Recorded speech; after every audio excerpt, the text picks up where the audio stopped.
so many other issues we're talking about, and one of them is a feature of our Ask Cricbuzz Live question, and let's see what the question is, and we can lead into that.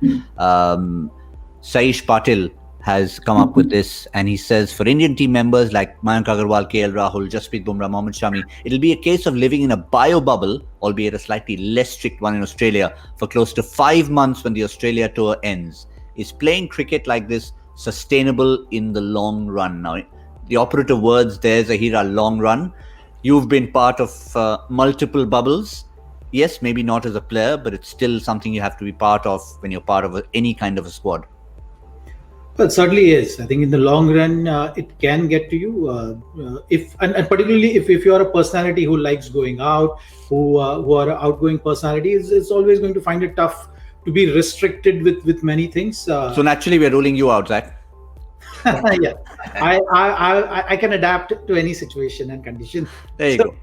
So I have no issues with the bubble, whether I'm playing or not playing.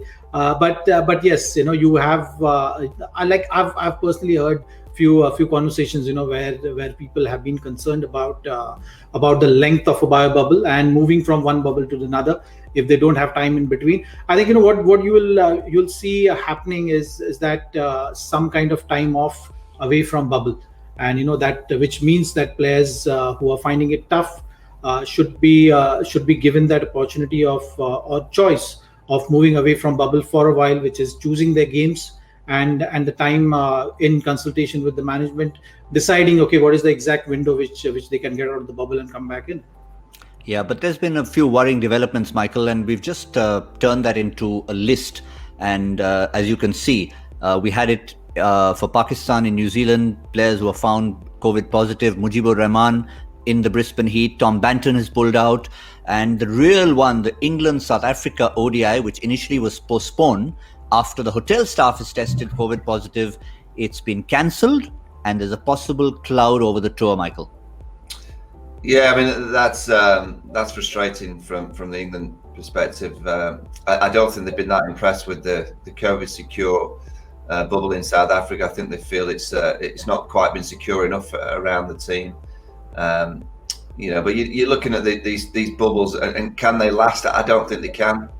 Going into next year, I think we're all hoping that the world kind of gets back to some kind of normality, because you have to look at the well-being of the individual players, and there's many players that can cope and can they don't have families away from the bubble. I just think those players that've got families that can't go and see their kids and be around their families and get away from the game, I think it's important that and reasonable to say that there'll be some players that will be missing certain aspects of a tour, or will miss a series just to be at home, just to spend some time with the family. That's just the situation that we find ourselves. As I said, hopefully by next year, and particularly it sounds in England that we could be in for a normal cricket season. That's all the talk over here, is that by April time we could be pretty much back to some kind of normality.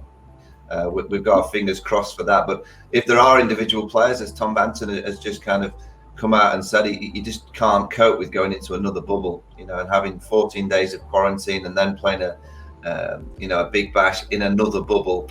He's not willing to put himself through that for another couple of months. So understand it. I think we've got to accept that there will be players like Tom Banton that stick their hand up and say, look, it's just not for me at this stage.